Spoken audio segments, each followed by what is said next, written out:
고린도후서 4장 7절에서 10절 말씀입니다. 할렐루야. 옆에 분과 인사하시겠습니다. 예수님 때문에 행복합니다.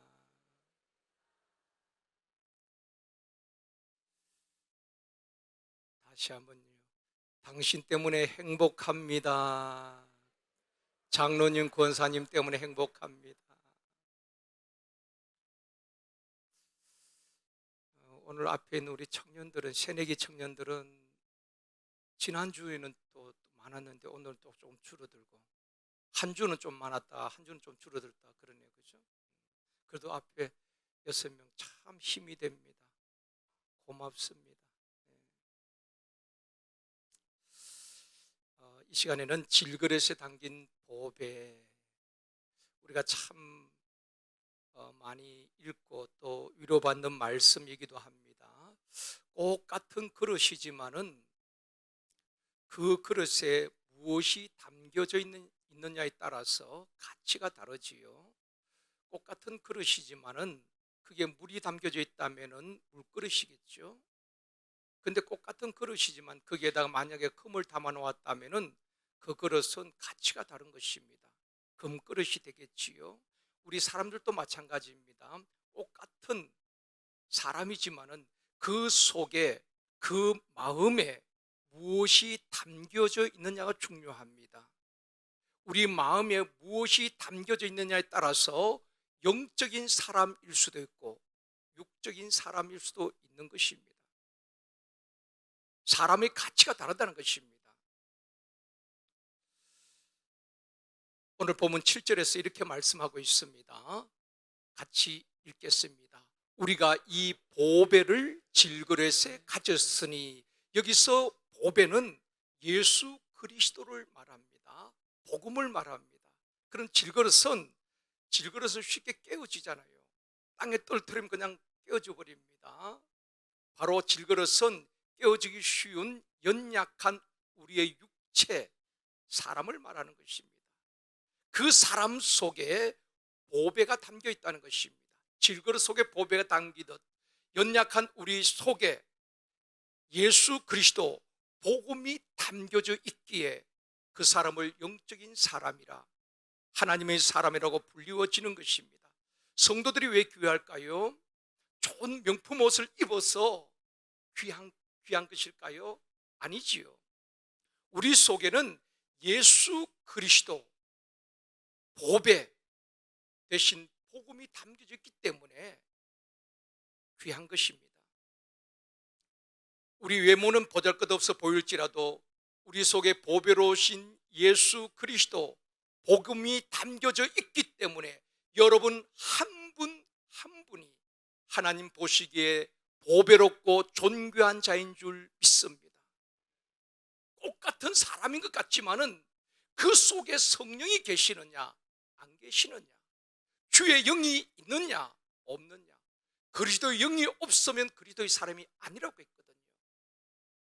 그러기에 우리가 가치 있는 존재요, 하나님 보실 때에 존귀한 사람이란 말입니다. 그런데 어떤 권사님은 가끔 그런 말씀을 하셔요. 목사님, 저는 우리 제일 성도교회에 아무 쓰잘데기 없는 사람이에요. 헌금도 못하고 그냥 자리만 채울 뿐이에요. 아니에요. 오늘 밤에 여러분이 이 자리에 나와서 나라와 민족을 위해서, 선교를 위해서, 성도들 위해서, 다음 세대를 위해서, 우리 샘터를 위해서 기도하는 여러분의 기도 얼마나 대단한데요. 여러분 쓸모없는 사람 아니에요. 쓰잘데기 없는 사람이 아니라 이 말입니다. 아무나 이 자리에 나올 수 있는 게 아니에요. 우리 속에 믿음이 담겨지고 예수 그리스도가 담겨지고 보배가 담겨지고 복음이 담겨졌기에 이 밤에 이 자리에 나온 것 아니겠습니까?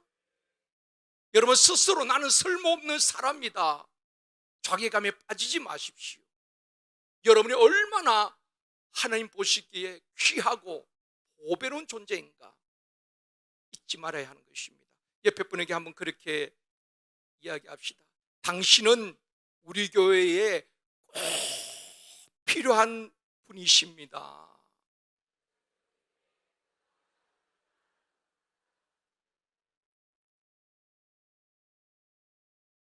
그렇죠? 여러분, 다 귀해요.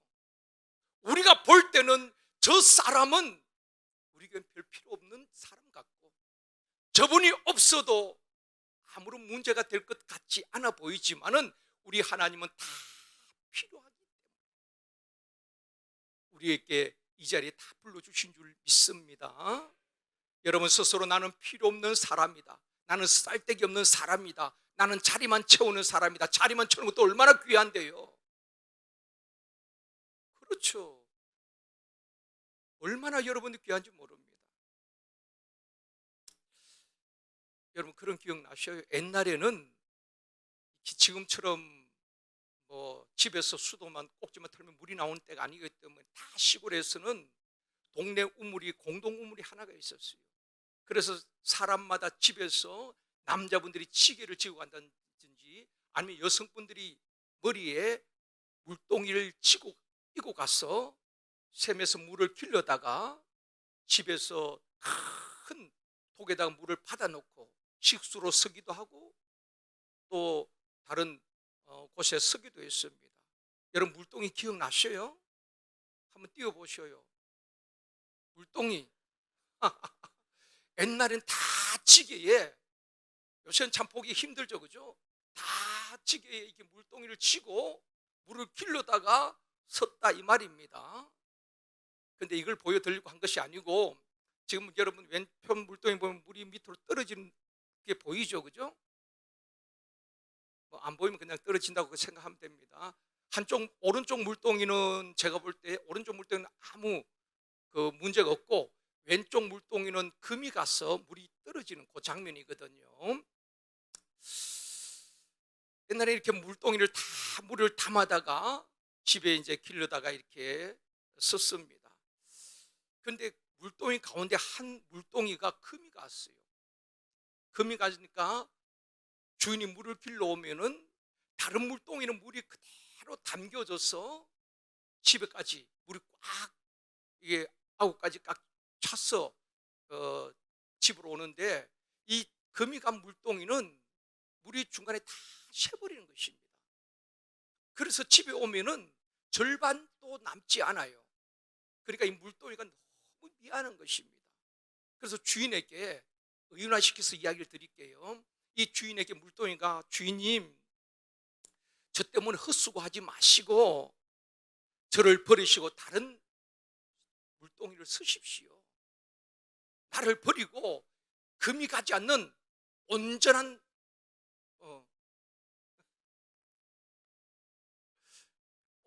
물동이를 쓰십시오. 미안하니까. 그 주인이 다 가서 물을 길러오면 자기 그 금이 가서 다 새버리니까, 그렇게 주인에게 이야기하면은 주인은 그냥 빙그레 웃기만 하는 거예요. 그리고 또 다시 이제 주인이 물을 길러 가는 거예요. 물을 길러 오면 또 물이 절반 다 새버리는 겁니다. 너무 미안하니까 물동이가 주인에게, 주인님, 그거 좀 보십시오. 다 또 물이 샜잖아요. 헛수고 그만하시고 저 같은 것, 깨어진 것, 쓰잘데기 없는 것 버리고 새 물동이를 쓰십시오. 그렇게 이야기하는 겁니다. 그러니까 주인이 물동에게 이렇게 말하는 것입니다. 저기 있는 길가에 꽃이 보이니? 꽃이 보이니? 5, 6년 전에 꽃이 보이니? 묻고 있잖아요. 지금 제가 앞에 계셨으면 좀 정신 차리고 꽃이 보이니? 라고 묻고 있잖아요. 이번 꽃꽂이는 성령 강림 주일을 앞두고 이렇게 성령이 불타는 교회, 그렇게 그런 컨셉으로 이렇게 꽃꽂이를 했다고 합니다. 그 주인이 저기 길가에 꽃이 보이니? 예. 그러면서 주인이 말합니다. 내가 너와 함께 이 길을 오가면서 너에게서 떨어지는 물을 먹고 저렇게 원래는 꽃 한 송이 없는 그 길에 너가 오면가면서 떨어뜨린 그 물을 먹고 어디서 날아온지 모르지만 그 꽃씨가 이렇게 색이 나고 꽃을 피우게 됐고 저렇게 아름답게 그래서 나는 이 길을 오가면서 저 꽃들에게 물을 떨어뜨려준 너가 너무 귀해서 나는 너에게 늘 고마운 마음을 갖고 있었는데 너는 늘 내게 나는 쓸모없는 사람이니까 나는 다 깨진 물동이니까 나를 버리라고만 말하니 내게는 너가 너무 귀해. 너가 물을 떨어뜨렸기 때문에 저렇게 꽃들이 자랄 수 있었단다. 그렇습니다. 하나님의 나라에는 쓰레기통이 없다고 말합니다. 무슨 말입니까? 버릴 것이 없다 이 말입니다. 흔히 홍어는 버릴 것이 없다 그러잖아요. 전혀 못 들으신 것 같은데 홍어는 버릴 것이 없다고 말합니다. 내장도 다 발음을 제가 잘못했어요. 홍어, 전라도 홍어, 흑산도 홍어. 장로님 제가 말을 잘못했어요? 알아들으셨죠? 장로님 다 알아들으시는데 왜 오륙 요도에서는 홍어 있잖아요. 먹는 홍어, 흑산도, 전라도에서는 홍어가 없으면 잔치집이든 상갓집이든 홍어가 없으면 욕먹는다 그러더라고요. 꼭 이게 홍어가 아니더라도 홍어 사촌에도 나와야 되는 것입니다. 가오리라도 나와야지 되는 거예요. 홍어는 버릴 것이 없다 그러잖아요. 다 내장까지도 다 먹는다고 합니다. 하나님 나라에는 쓰레기통이 없대요. 버릴 것이 없다는 것입니다. 사랑하는 성도 여러분, 나는 쓸모없는 사람이라고 말하지 마십시오. 하나님은 질그릇같이 연약한 우리를 붙드시고 은혜 베푸시고 우리를 사용하셔서 하나님의 뜻을, 하나님의 비전을 이루어 가실 줄 믿습니다. 여러분, 쓸모없는 분들이 아니라 여러분이 5,000원 많은 선교 헌금이 모아져서 우리가 매달 1,500만 이상 국내외 선교지로 전달되어주고 있는 것입니다. 한 사람이 하는 것은 적어 보일지 모르지만 십실반 그것이 모아져서 여러분들이 세계 선교를 감당하고 있는 것입니다. 우리가 가지 못한 그 선교지에 선교비를 보내서 그 선교사님을 통하여서 선교를 하고 있는 것입니다. 이처럼 하나님은 오늘도 연약한 우리를 통하여서 하나님의 뜻을 세계 복음화를 이루어 가시는 줄 믿습니다. 우리의 연약한 모습, 나의 무능한 모습을 보면서 낙심하지 마십시오. 우리의 힘이 아니라 하나님의 능력이 임할 때에 하나님은 우리를 통해서 역사하시는 것입니다. 오늘 본문 7절 현대인의 성경 번역을 우리 한번 같이 읽어보겠습니다. 그러나 질그릇 같은 우리 속에 이 보화를 가진 것은 그 엄청난 능력이 하나님에게서 나온 것이지 우리에게서 나온 것이 아니라는 것을 보여주기 위한 것입니다. 그렇죠. 우리의 능력이 아니라는 것입니다.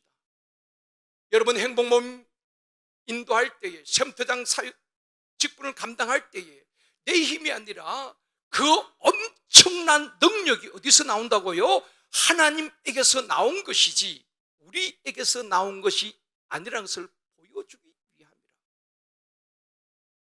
질그릇 같은 우리 연약한 우리에게 하나님의 능력이 담겨져서 하나님의 지혜가 담겨져서 나를 통해서 나타난다는 것입니다. 그렇기 때문에 나는 쓸모없는 사람이라고 해서는 안 되는 것입니다. 우리는 주님 앞에 마리아처럼 순종하고 우리의 몸을 내드리는 것입니다.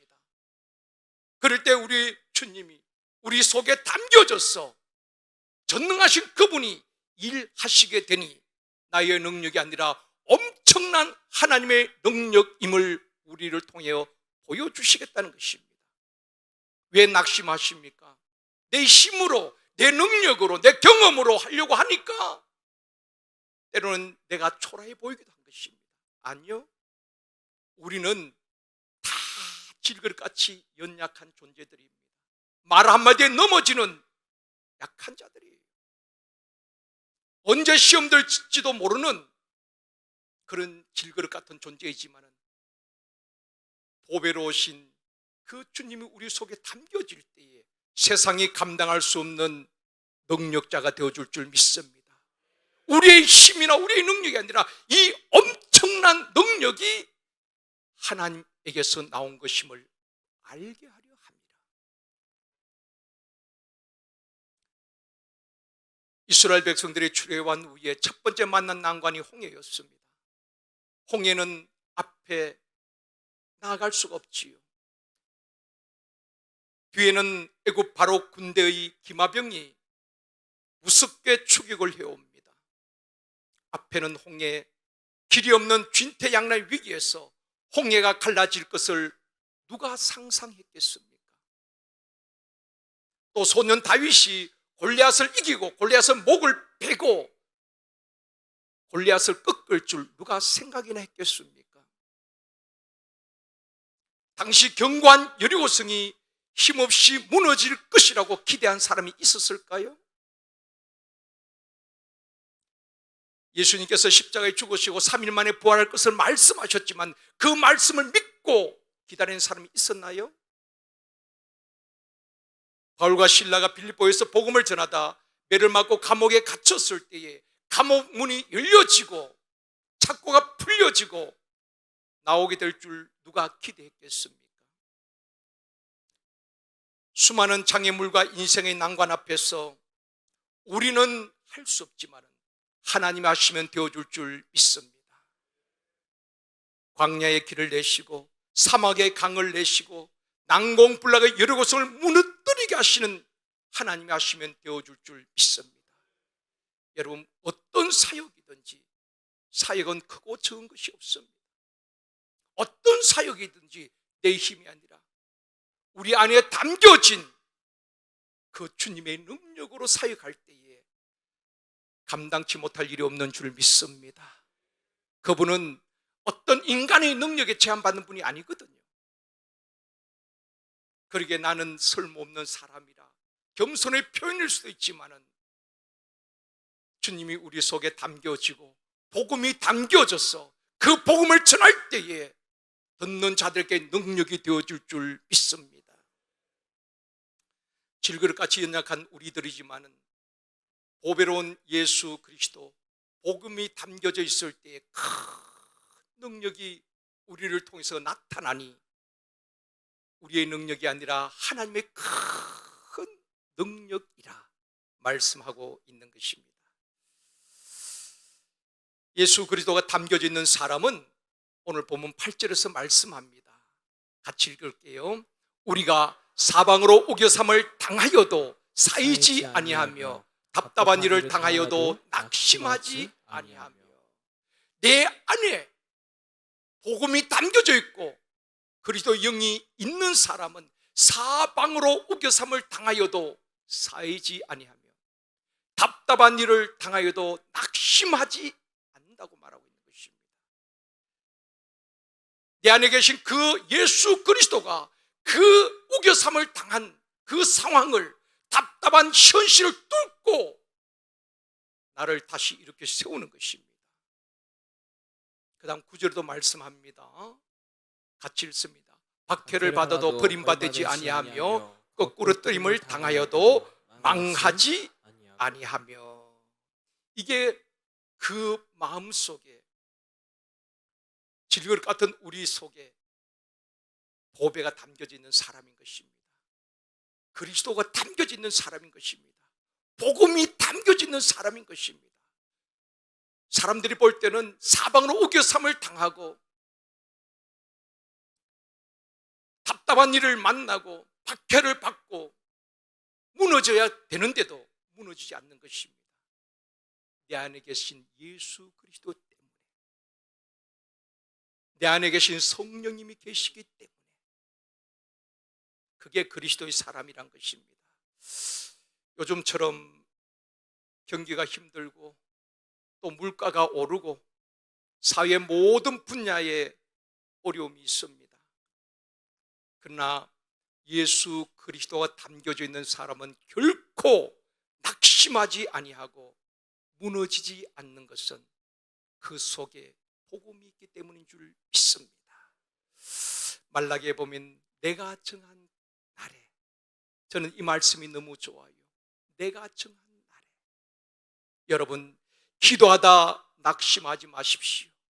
하나님이 정한 날이 있습니다. 기도를 비밀로 하신 이유가 뭔지 아세요? 하나님께서 내가 언제 내게 응답을 주겠다, 기도 응답 100일 전, 40일 전, 일주일 전, 그러면 누구든지 다 기다릴 수 있습니다. 기도 응답을 비밀로 하셨어요. 분명한 약속은 기도하면 내가 반드시 응답하시겠다, 약속만 하신 것입니다. 그리고 우리로 하여금 주를 끝까지 바라보게 하시고 인내하게 하시고 하나님의 정한 때를 기다리게 하시는 것입니다. 우리는 조급한 마음에 그냥 우리가 구한 대로 적시적시 주시면 좋겠는데 하나님은 그걸 통해서 우리의 믿음을 단련시키는 것입니다. 세상 좌우로 기웃거리지 아니하고 끝까지 처절한 인생의 밑바닥에서도 끝까지 주님을 바라보게 하시는 것입니다. 그 훈련을 시키는 거예요. 그런데 수많은 성도들이 그 훈련에서 계속 탈락을 하는 것입니다. 끝까지 인내하지 못하고 우리의 완악한 입술로 하나님을 대적하고 믿음의 끈을 놔버릴 때가 얼마나 많은지 모른다는 것입니다. 그래서 말라기에 보면은 내가 정한 그날에, 내가 정한 그날에 말씀을 하고 있는 것입니다. 육체의 질고로 고통당하시는 분들 포기하지 마십시오. 의사가 가망이 없다 할지라도 희망의 끈을 놓지 마십시오. 히스기야 왕은 이사야 선지자를 통해서 주신 말씀 아니겠습니까? 이제는 너희 수완이 다 있기 때문에 정리하라는 것입니다. 선지자의 말이거든요. 그럼에도 같이 눈물로 통곡하며 하나님 앞에 머리 숙여 기도할 때에 하나님께서 그의 생명을 연장시켜 주셨지 않습니까? 의사가 뭐라고 말했든지 의사의 말도 진리는 아닙니다. 오진할 수도 있겠지요. 의사가 시한부 인생이라고 말할지라도 하나님이 살리시면 능히 살리실 줄 믿습니다. 우리가 살아있다는 것은 사명이 있다는 것입니다. 우리가 깨닫지 못할 뿐이지 여러분의 사명이 있기 때문에 오늘도 우리 생명을 하나님께서 연장시켜 주신 것 아니겠습니까? 육체의 질고로 고통당하시는 분들도 포기하지 마시고 주님께서 말씀하셨죠. 내가 정한 그날에 치료의 광선을 바라리니 외양간에 나온 송아지처럼 저들이 기뻐 뛰리라. 하나님이 정한 날이 있다는 것입니다. 기도 응답도 하나님께서 이 문제를 해결해 주시는 것도 우리는 조급한 마음에 당장 내가 원하는 되어지기를 원하지만은 분명한 것은 하나님께서 하나님의 정한 날에 하나님께서 가장 좋은 것으로 우리에게 응답하여 주실 줄 믿습니다. 제가 마지막 날 그런 간증을 좀 했죠. 저에 대한 이야기를 좀 했었는데 제 아내가 그런 이야기를 해요. 왜 유언했다는 말은 안 하셨어요? 그러더라고요. 정말로 저는 유언을 몇 번을 했거든요. 여러분 유언해 보셨어요? 안 하셨죠? 또 여러분 죽을 만큼 그런 고통을 안 당해 보셨기 때문에 그렇습니다. 정말 너무 아플 때는요, 통증이 밀려오면 영적으로 모든 것이 다운되는 것입니다. 그런 가운데 이런 마음이 들어요. 오늘 밤 넘길 수 있을까? 내일 아침 눈을 뜰 수 있을까? 그런 가운데 새벽도 한 번도 안 나온 적은 없습니다. 너무 아프니까. 그래서 몇 번을 유언 했죠. 혹 무슨 일이 있으면은 가족들은 그걸 싫어하지요. 무슨 일이 있으면은 어느 서랍에 꼭 열어보아라. 어떤 서류가 있을 것이다. 그리고 혹 무슨 일이 있으면은 절대로 추한 모습을 보이지 말아라. 교회에 절대로 짐이 되지 말아라. 그런 유언들을 했었습니다.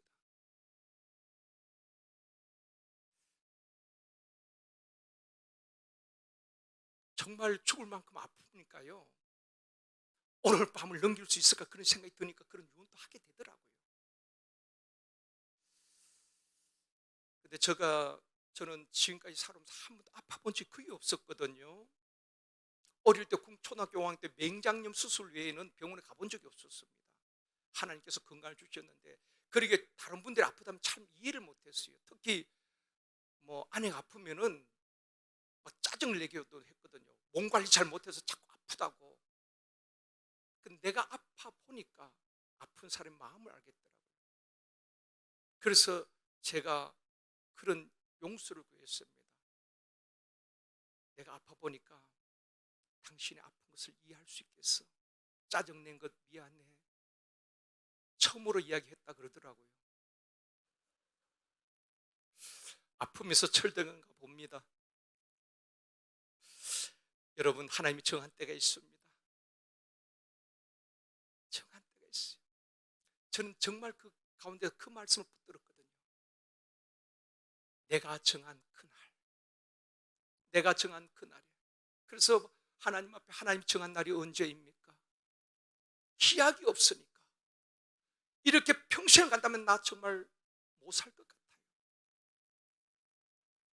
근데 하나님이 정한 날이 다 있더라고요. 여러분, 기도하다 낙심하지 마십시오.